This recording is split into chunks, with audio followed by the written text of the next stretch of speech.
All right, welcome back to the Speculative Podcast. I'm Joe, here with James. Today we're going to be discussing Caliban's War.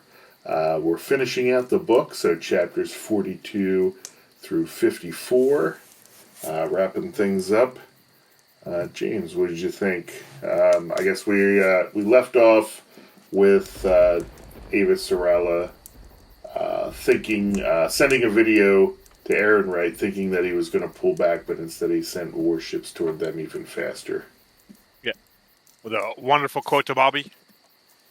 Remember when you told me I didn't know what game I was playing? Well, you're fucking right, or whatever it was. Oh, yes. Oh, no. Now's your chance to say I told you so, or something like that? Yeah. Yeah. I don't know. I feel like that's starting to be a trope, but it always has the proper effect. Like, shit. So, but yeah, and then what did she do? She send the info to Admirals Souther and Lenicki. Yeah. Those are the ones she trusts. She sends it to the other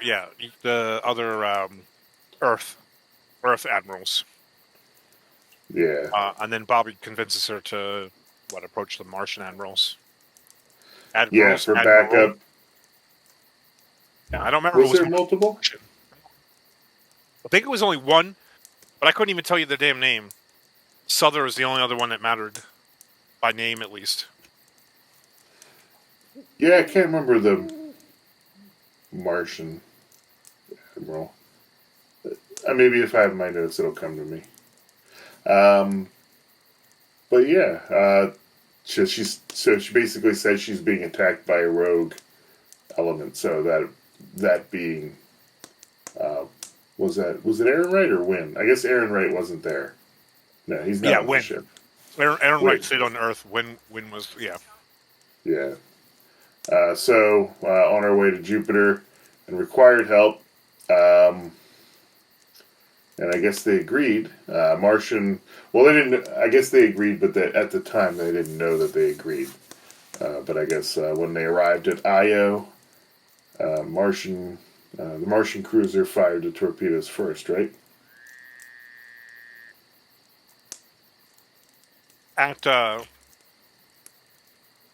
You mean when the clusterfuck happened? Yeah, it was Martians first. Was it? Yeah, I think the Martian cruiser fired torpedoes first, and then when the UN ships turned around to fire at the Martians, that's when Bobbie fired the torpedoes to take out the first UN ship. I'm remembering that differently. But okay. Yeah, I remember. Then some torpedoes were fired at them at the Rocinante, and would they use the PDCs? Yeah, which was Bobbie. I didn't think Bobbie fired anything at the UN ships, so there were other UN ships that turned on each other because they didn't start shooting each other until they were arguing over the airwaves for a while. Yeah, I think a couple of PDC shots went through because I remember they went through Prax's room and he just went, "I shit my pants," or something like that. Yeah. Matter of factly too, not even like he was embarrassed. How very what else does he have left to be? What else does he have left to be embarrassed about at this point? But yeah, I remember. Well, wasn't that the tense that the Martian ships actually agreed to resupply them, which I actually was surprised that they did. Seemed a little bit more helpful than I was expecting, but I guess, what do you think? Do you think they seemed a little too helpful? I didn't get the motivation in that. Maybe I missed it. I think after they got the information that Avasarala had, right, when they realized that someone from Earth was willing to ally with Mars to help Mars not have to worry about Earth, they were all aboard. That's ultimately what I think was the deal. Like they realized that, oh, here's our chance to build an Earth alliance so that we don't have to worry about them fucking our planet into oblivion. Because that was all the beginning of the book, was just talking about how easy it would be for Earth to just fuck Mars royally. Even though Mars was more advanced, Earth was significantly better positioned. Yeah. Yeah. Yeah, that makes sense. Yeah, and then I think, what was it, Holden got, it was weird. He was like, I'm going to get Bobbie a present. But it was, what was it, an arm cannon for her suit, right? Which I guess came in handy later. Yeah, with incendiary rounds specifically. Yes. But, I'm trying to remember what else happened, because it was a lot. Who's, what was it? Secretary General Esteban Sorrento Gillis. She's the one. She told him what the situation was, and he informed a committee, and he was forced to condemn Wynn's actions.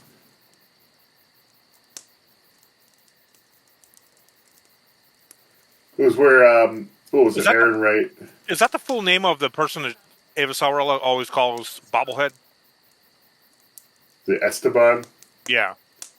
I think so. Okay.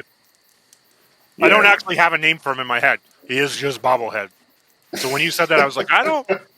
Is that the name of the guy that just calls Bobblehead? Because otherwise I don't... But yeah. Yep. I think it is. And I think, Errinwright struck a bargain, exposing the Admiral. No, he hung him out to dry. Yeah, it's not... The only person that got exposed was Errinwright, because Errinwright's the one running the show. Yeah. Wynn was basically just his second in command, and he let him rot for it. Gotcha. Yeah, so what was it? Sorrento Gillis, the bobblehead, he had to also pretty much lose all political influence and become a lame duck until someone else takes his office. Which I think that ended up being Avasarala, wasn't it? She wasn't too happy about it, but no, she takes Errinwright's position. Yeah, that's right. I don't think Bobblehead lost any political clout. Oh, I thought he was going to. Nah. Guess I'm... Because he gives that speech about how he came from nothing, and I'm the everyman like you, and she makes fun of him for it. And then he promotes her to Errinwright's old job. Oh yeah, that's right. I think it's just the names throw me off of what is happening, because since these characters were kind of like off in the background, but not like necessarily like they're involved fully in the story. I guess my brain didn't like formulate them as like a living, breathing character. They're just like names to me, because they're really mentioned in passing, and they're really not involved in the story other than being mentioned by name. That's why things like Bobblehead are significantly better for me as a reader. Bobblehead sticks out. Esteban, it doesn't mean shit to me. I don't know, whatever. Bobblehead, though, I remember that. Yeah. So, what does that say about me as a person? I remember when someone makes fun of you, but I don't remember your actual fucking name. it's whatever you want it to be. Yeah. But, yeah, I mean, that works. Bobblehead's easier to remember than Esteban Sorrento Gillis. But, so wait. I think next, I don't know if I'm getting ahead of myself here, but I'm trying to think. Bobbie didn't really want to, but she watched her old armor cam video again, and I think she noticed that, or she thought that the monster's failsafe might kick in when it receives too much damage. Isn't it like yeah, you touch it and then it explodes? No. Kind of like a creeper from No. Minecraft. The way they explained it Uh, was just that it every time it took damage, it started the regen process to heal the damage.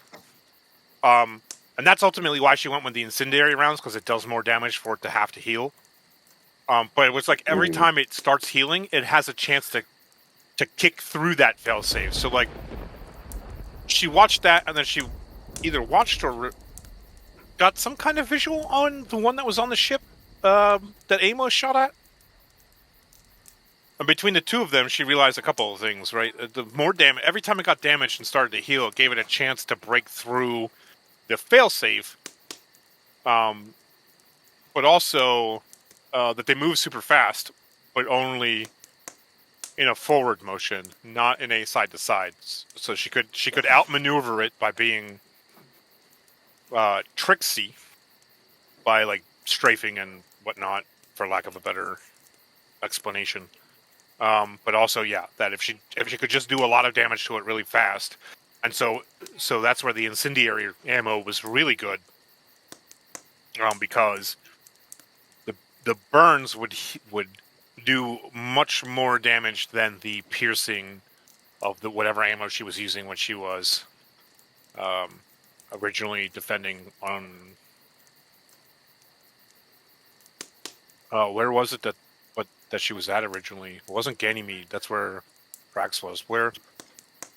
Oh, no, she was on Ganymede. she was originally on Ganymede as well. Yep.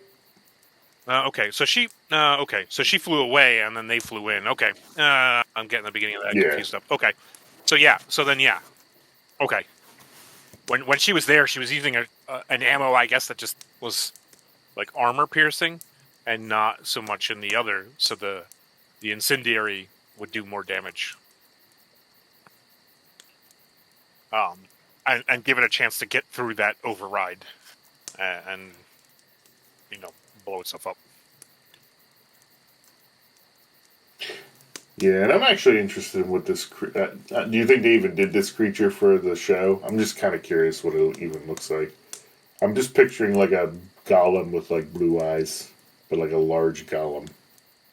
I don't know. I don't know on the show, right? Because I only watched the beginning of it, and I was like, I don't understand what's going on, because again, the first episode brings Avasarala into it, whereas we don't get to see her till the second book. So when I was watching that first episode, I was like, I have no fucking clue what's going on. I never went any further than that to really see any of that, if you will. Like, I mean, I think I watched some of the second episode, but it just was still touching on stuff in the last book. It hadn't moved to this point. As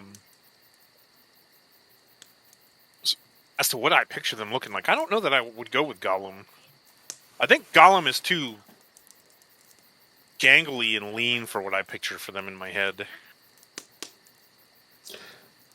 I think it's, well, they didn't really call attention to the large hands, but like, I guess just picturing just Gollum but with super large hands. I'm gonna be weird here.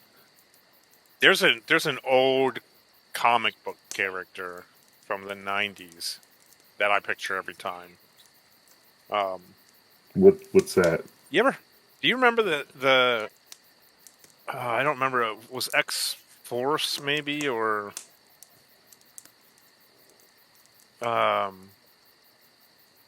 Havoc. What was Havoc and Polaris's team in Canada? Maybe it was that group. There was a guy named Mondo, and his arms and hands were real big, and they would just turn into guns. That's what I picture when I picture these guys. Okay. But that's kind of niche, so I mean, is what it is. That's what I picture. Let me see if I can get you a picture of Mondo real quick, so you can just go, but yeah. I think Gollum is too gangly for what I picture in my head ultimately. Okay, I see it. Oh, did you look him up, Mondo? Yeah. Yeah. Yeah, I don't know if that works, but But do you see how I he's mean, like I all guess for technically and half plant, half person, but he's like his body mutates. I don't know.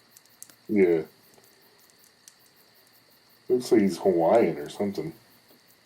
I actually don't remember a whole lot because that was like middle school, so I don't.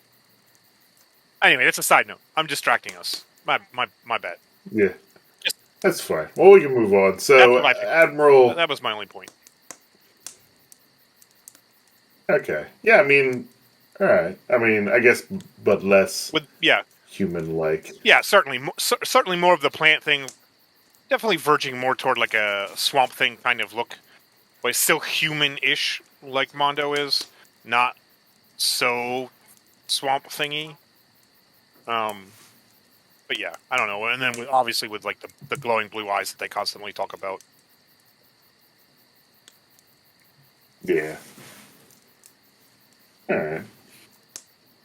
Yeah, I mean, still curious to see what the show has. Probably not the greatest special effects in the world, I'm assuming, but so all right. Well, Admiral Souther, is it Souther or Souther? I mean, I always say that. I'm sure I'm saying whatever is the correct way. I'm sure I'm saying the opposite of that.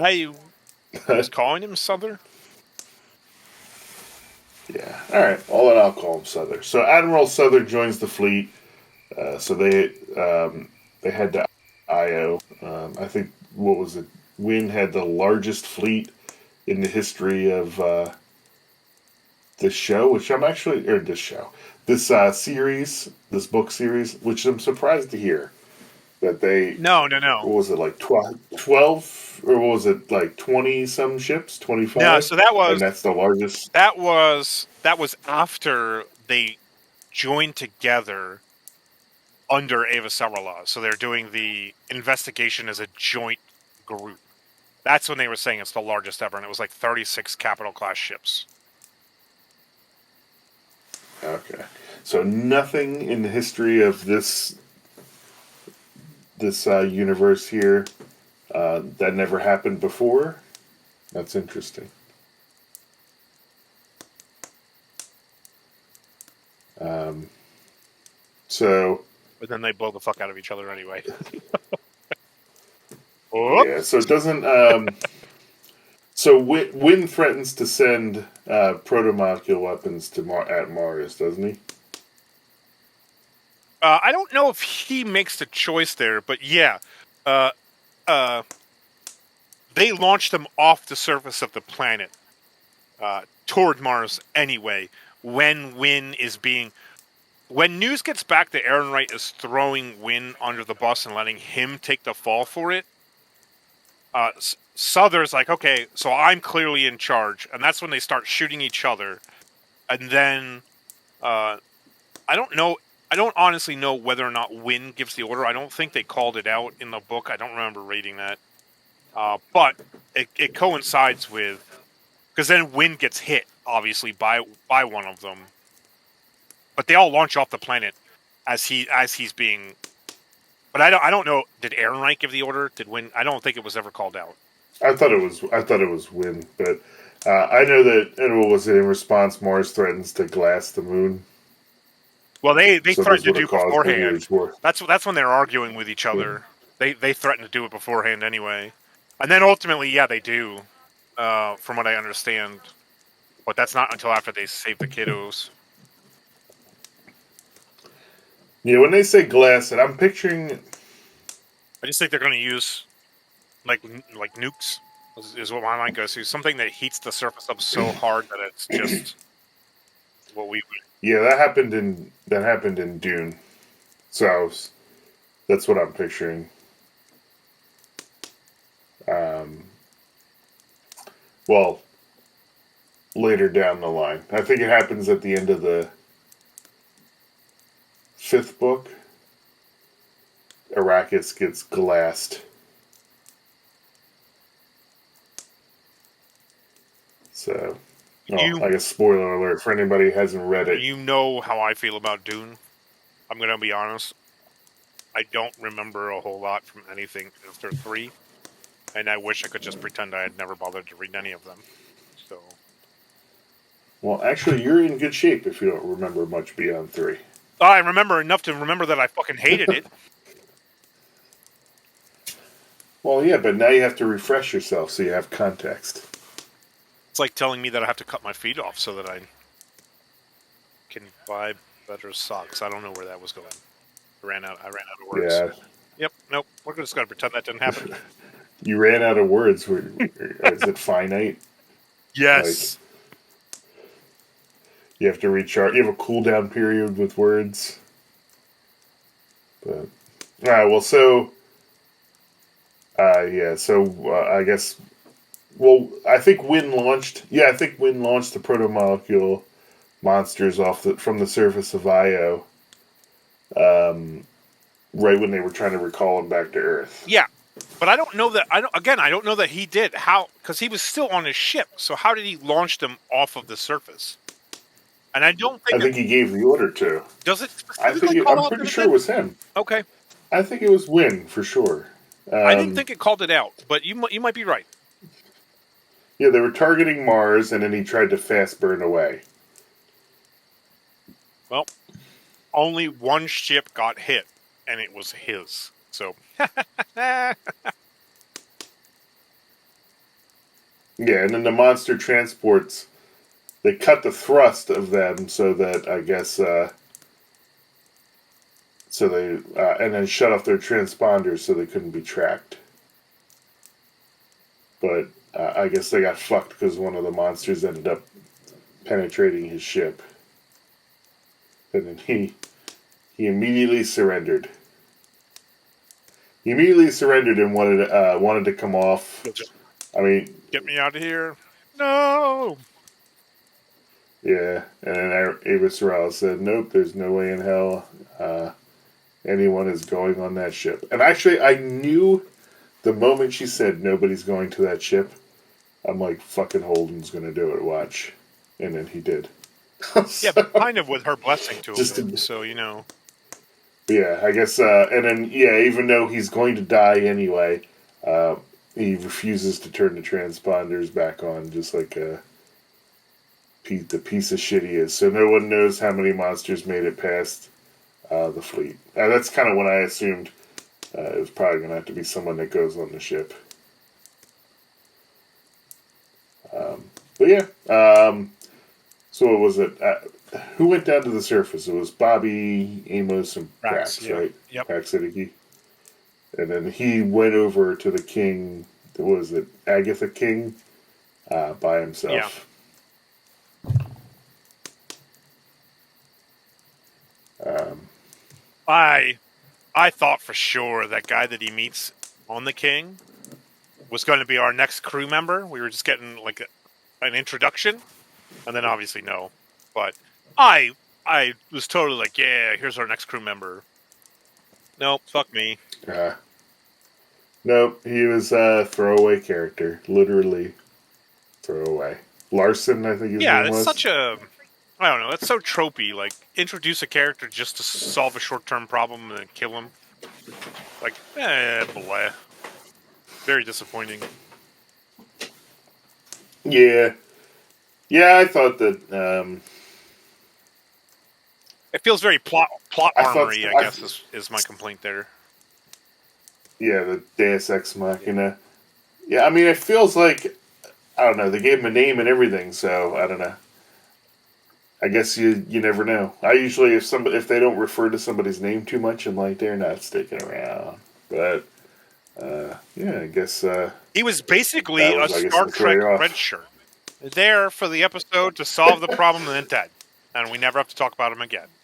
Like, that's what he was. Just very tropey.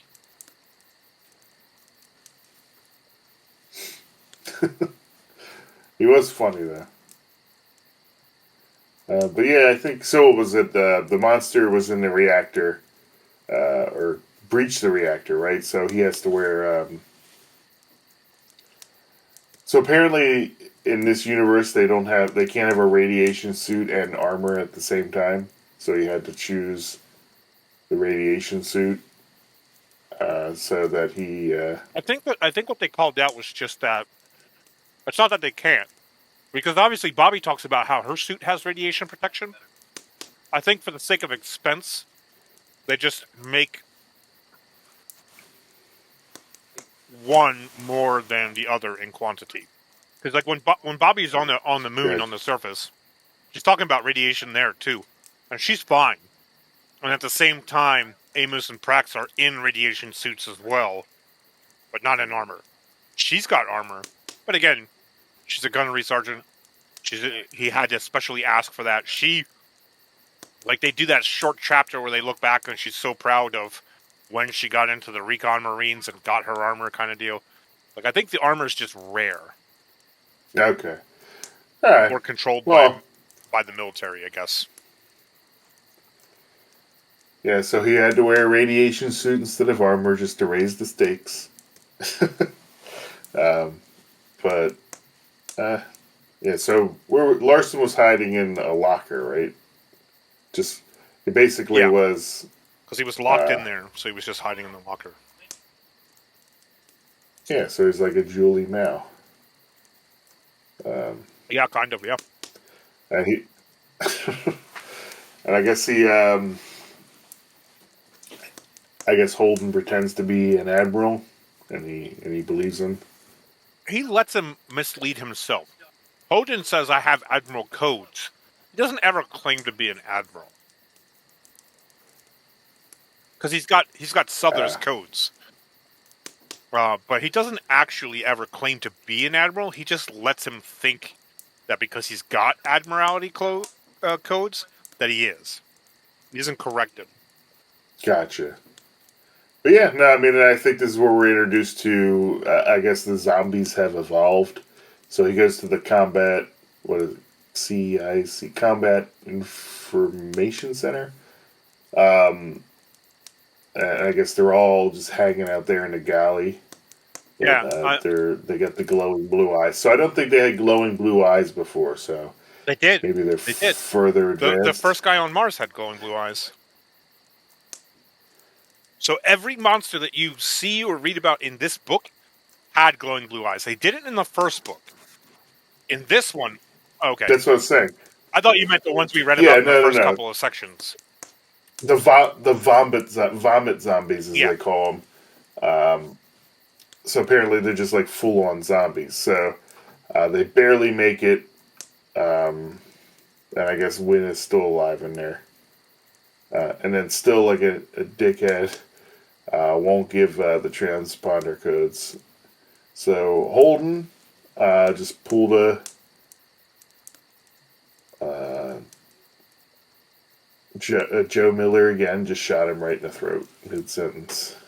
Yep. This time his crew's okay with it. And by that I mean Naomi. Yeah. Well, she flat out just said, I'm good with it. He was a dickhead.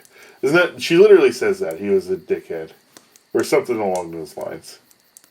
Yeah, I think the exact words are like, that dickhead needed to die or deserved to die or something.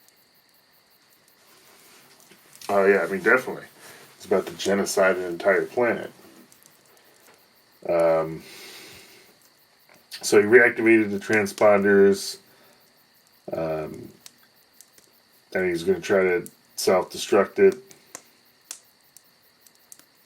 Yep. That's when. So yeah, so that's where it kind of comes into play, the plot armor. Whereas, Larson's suit was ripped. He agrees to stay behind and trigger so that Holden can live for the next book. It's also like, I guess that's another piece of it that feels plot armory. It's like they get up there, they're going in, and he doesn't show that he's been infected until the moment where it becomes necessary for the plot to allow Holden to live. So what? Otherwise, he was going to be the other trope where it's the guy who got bit by the zombie and then doesn't tell anybody. Like what? So like, just you know what I mean. So like, just all the way around, his character is just boy. I'm so sick of that trope. Every fucking zombie movie has somebody get bit and keep it a secret, and that's usually 9 times out of 10. It's what fucks the entire party up. Who's Tell me that usually didn't feel like that's what they were setting up, though. The moment he reveals, like, he says nothing about being infected while they're making their way to that room. And then they get in the room, and he's like, no, I'll push the button. And he shows the tear, and he shows the wound on his skin where it's already starting to turn brown on him. And he's like, I saw what they did on was it shit? What was the moon that not moon, the asteroid? Eros? yeah. I saw the videos of Eros. I saw what they did. Well, then why did you keep it a fucking secret this whole time? Because it was really convenient for the plot. Fuck off. Well, I guess it's it's the lesser of two cliches. So, which one would you prefer? Nope. But yeah, Either. I would have been pissed if it was don't tell anybody, because I'm just so tired of that. But yep. So they blow up the ship, and then I think that's pretty much the end of Holden's involvement. Then they kind of cut to, like, we're talking about a show, but they go to the next part where it's them down on the surface.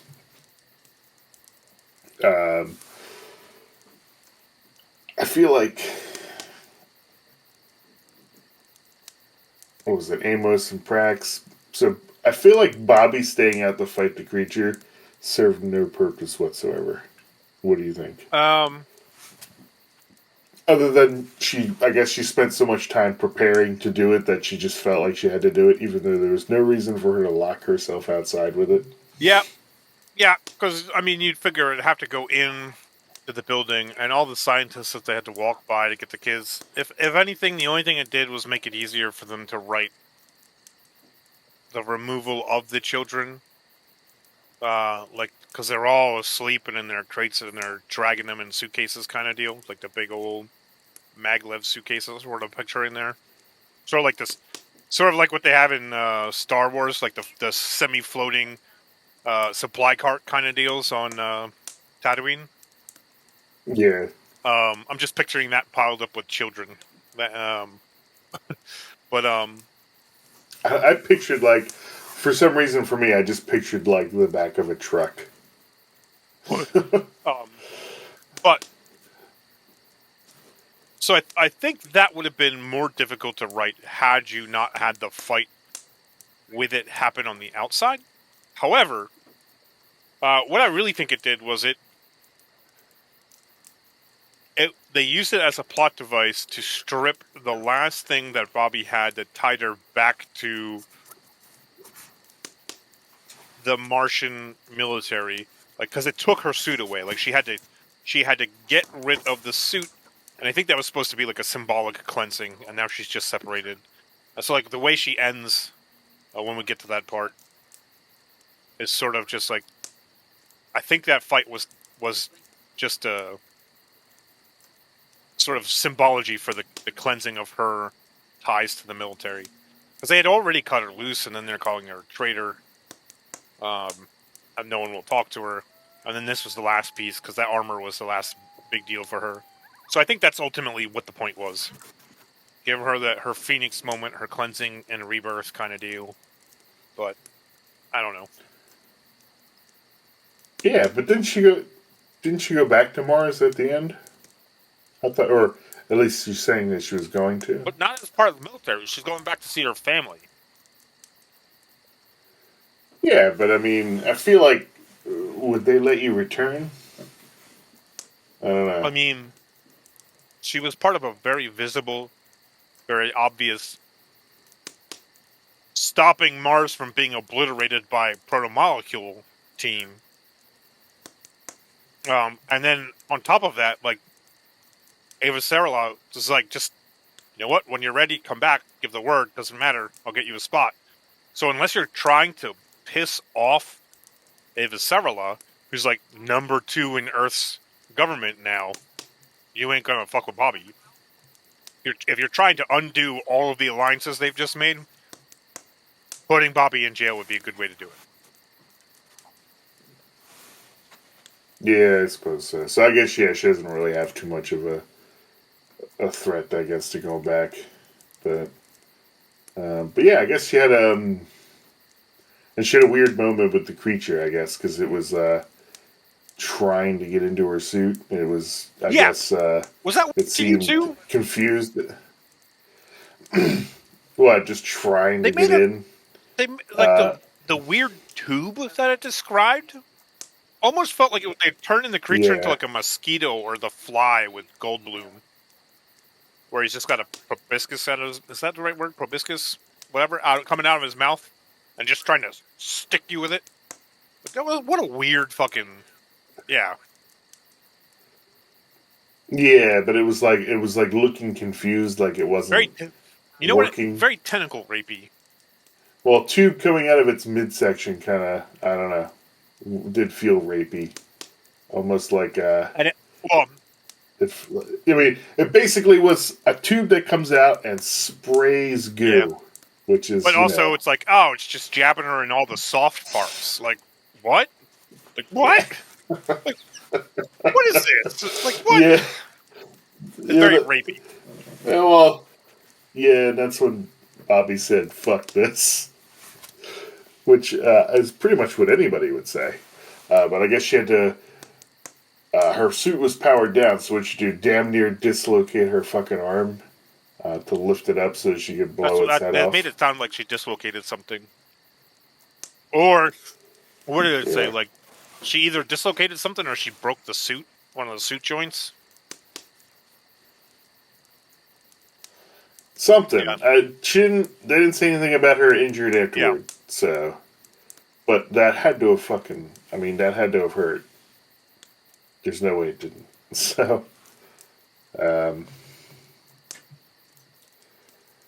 but yeah.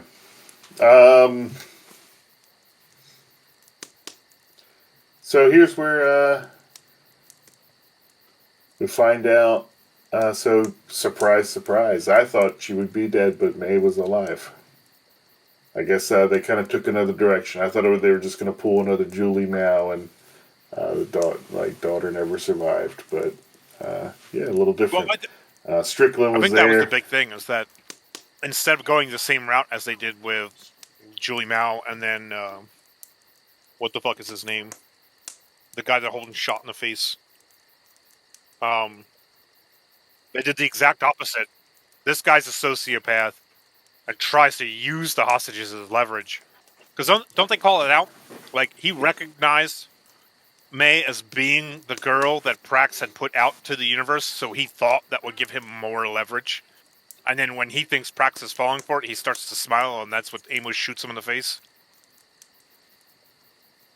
Yeah, yeah. Well, Prax was going to fall for Well, it sure, he because only he's cared about one thing. emotionally Yeah, distraught.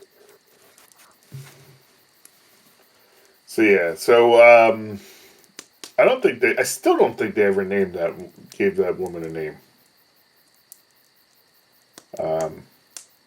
They were still calling him Strickland, but I guess that guy had a different name. But what guy? I don't know. They came Strickland. Strickland. Yeah, was He the has a. doctor. I think He was the doctor. Yeah, that was his name. yeah, but that's his name that Prax knows. But apparently, the guy Oh, that reached out to him and said his name was like Carlos something. Was it Carlos oh, yeah. I don't remember. something? Yeah, I know what you mean. But they never gave the woman a name. She's dead anyway. Didn't he kill her? Yeah, because she was trying to get him to flee with her, but I guess he saw I guess that he was not going to get out of there without a bargaining chip, so he I guess pretended that he was pretending essentially Remorseful. Yeah. that He was being strong. that they were holding Yeah. him there against his will. Yeah, Chalk one up. but Another just badass Amos moment. Oh, you think you're funny with your evil smile, twirly mustache? Eat a shotgun. Good on you, Amos. yeah. Yeah, but they call him out for sure. Amos blows him apart with the That's shotgun. not a call out. That's way beyond call out. I mean, they called him out first before Amos did that. Like, it wasn't just like he did it. It wasn't like what Holden did with Wynn and just shot him in the throat before even. Like, they were flat out, outright saying out loud that they don't believe him before they shot him. So it was like, it was less unexpected, I guess, than when Holden shot Wynn, I think. But so May's back. How did you feel about Amos's whole relationship with May, where you got to see the softer side of him? I mean, is what it is. I don't know. Like, okay, it adds a little depth to his character. He's not There's just one a thing hard I ass, actually like thought a of you. no-nonsense hard ass. He's actually, there are people he gives a shit about, and clearly it's children. That's not like me at all. What the fuck crack are you smoking? He said kiddo, which reminded me of you, because you specifically refer to children as kiddos. Yeah. And Amos said that, so I thought it was interesting for me specifically, I think. So, but yeah. Yeah, no, I'm glad he has a soft spot. And what was it, them and Bobbie weren't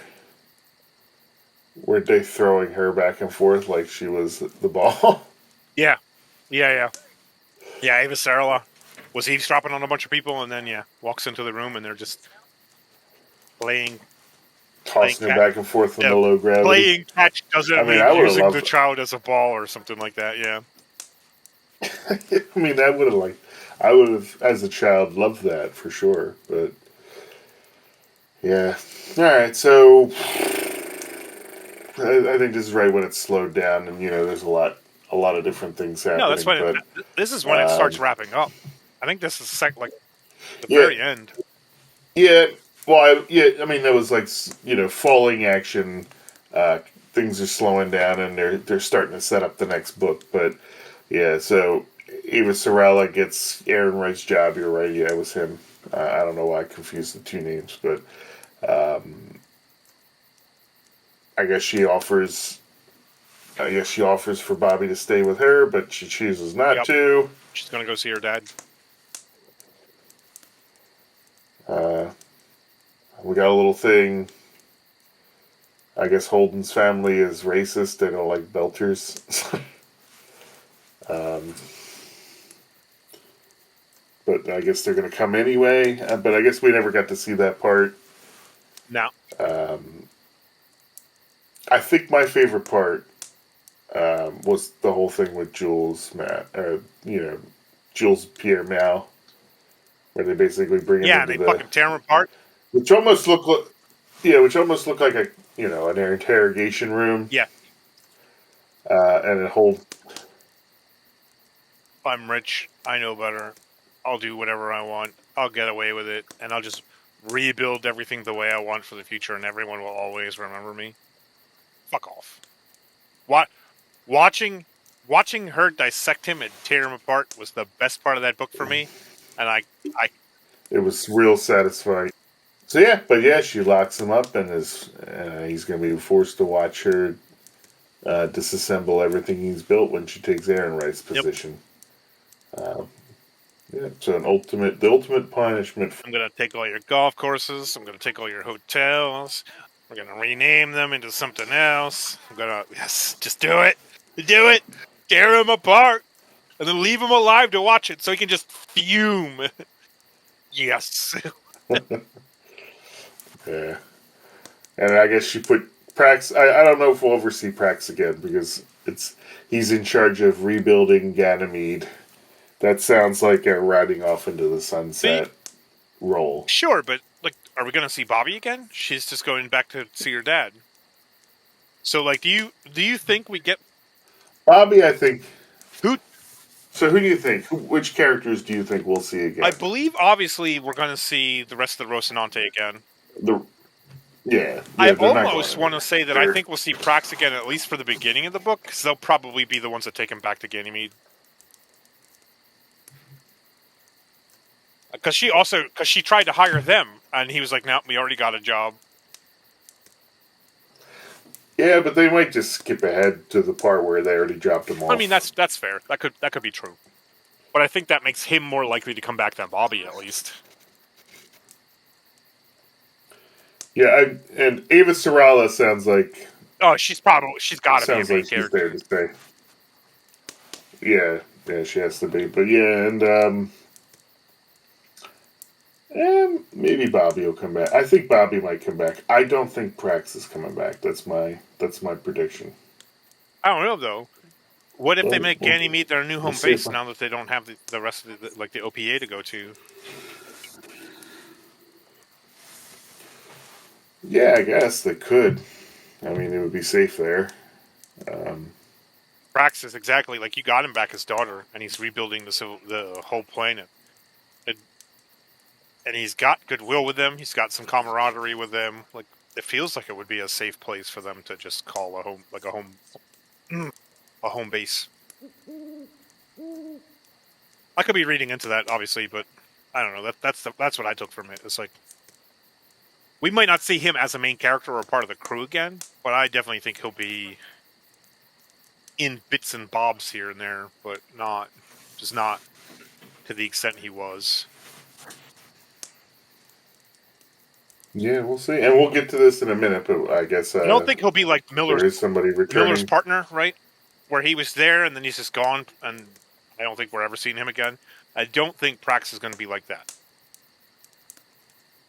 Miller's partner. What was his name? I don't remember. He started working for Protogen, didn't he? I know. We couldn't agree on how to pronounce it. So.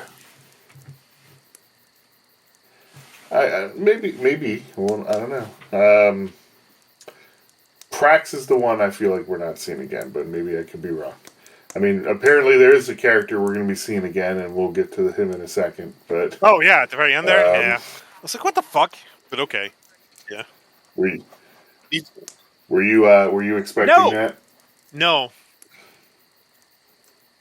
We need to talk. What? Is he alive? I don't know. Do you think? No. Or is he? What is he? I mean, there's blue. He had the blue gnats around him, or whatever. He get there? I don't know. Well, I guess we'll find out. I guess Joe Miller's back for book 3. Maybe. I can't imagine him ending the book like that and then going, just kidding. He's not. It was a dream. Radiation poisoning. Yeah. Yeah, well, we didn't hear the end of Fred Johnson either. Didn't he? He destroyed all the protomolecule monsters before they even got near Mars, right? Yep. And I guess right when that happened, so it was kind of like at the exact time, wasn't it? And this is, I guess, I'm having trouble picturing. It's like Venus grew arms and was starting to punch the ship surrounding it. And then is that so? That's you got that too. It didn't read like it grew arms and punched the ships. It read like the thing just moved as like a giant tentacle, like a giant. Yeah, I'm picturing like when like in the Mummy where all the bugs just turn into a cloud and they move like they're one unit, but it's all of the bugs. I just picture a swarm like that, and then it just leaves the planet and it starts to float away, like move away, like. Because didn't they say it broke? It like it left Venus, and then Venus just looks like it lost something. No, I thought it did that. It swatted and destroyed the ships, and then I thought it went right back to the surface. Did it? Okay. That's how I got it. I didn't think it took off anywhere yet. I thought it said that it left, and it left Venus looking like it was less of a planet. Yeah, I don't know. I guess we'll see. We'll see. Obviously, that ought to be a big part of. What are we reading next? Abaddon's Gate? I don't know what the next one's called. Because that also is a short story that you wanted to do. Yeah, we'll do that next. But what do you think? Before we end it, what do you think? Detective Miller. Is that him, or is that something else pretending to be him? Or I using think he's him as a probably just hive conduit? minded, and yeah, it no much in the way like it knew Julie Mao, and it used Julie Mao to communicate with him. I think it's doing that to Holden. So like to an extent, Miller's personality still exists within the hive mind to like a lesser extent, but really it's just using it because it knows that Miller had a connection to Holden, so it's an easy way to communicate using something that Holden would already be familiar with. Okay, so you don't think I don't it's think it's actually no, genuinely not a Miller. chance. You think it's a Miller suit. Yeah, basically, yeah, Um, that's a good way to put it. all right, I guess we'll see. But yeah, how do you feel about this book versus book one? Uh, I think You like I where it's like the going? overall book one better. But I definitely like the characters in this book better. Granted, the only character we didn't get was, Particularly, the only difference was we had Bobbie and Avasarala instead of Miller. But and I liked Miller's character, but I don't know. I just like the first book better, but I like both Bobbie and Avasarala way more than Miller. yeah, So yeah. The only character I wasn't really. I wasn't a big fan of Praxidiki. I could see where he's coming from, but like, I don't know. I wasn't like feeling him as far as being relatable to what's going on. But it could just be. All the other characters are badass. Ava Sorrell's badass. Bobbie, Holden, Amos, they all do their shit. I guess they had to have somebody that would probably behave like we would if we were involved in that situation. Um, but yeah, yeah. So thoughts. On the Expanse as a whole, I really like where this is going. Um, just curious to see. Wonder if Venus will be front and center for the next book, or if it'll just kind of sit off in the background and play backseat to another plot for the next book. But I guess we'll find out. I am very piqued with the next books because of the way they ended with Miller. I think maybe that's part of why I like the first book more too, is that it didn't end on a cliffhanger like this one did. But also, the cliffhanger is what makes me want to get into reading the next set right away. So, a little A, a little B, as far as good and bad. But yeah, I don't know. Yeah, we'll see. We'll see if that's actually Miller, which I feel like the protomolecule wouldn't just let him live. Or yeah, I think it'd be interesting to see if he's kind of like a suit. But yeah, if it's just kind of he has all of Miller's memories, it could just behave just like Miller. Um, I know you're not gonna like me doing this, but it kind of goes back to like the Golas and Dune, where it's copies of the people, but then it has all the memories, so they basically Clones. behave like those Yeah. people. Yeah. But yeah, so awesome book. Looking forward to the next one. We'll end it there. But before we move on to Abaddon's Gate, we'll go ahead and read and discuss the short story that kind of takes place in between those two, and that's going to be Gods of Risk. But join us next time.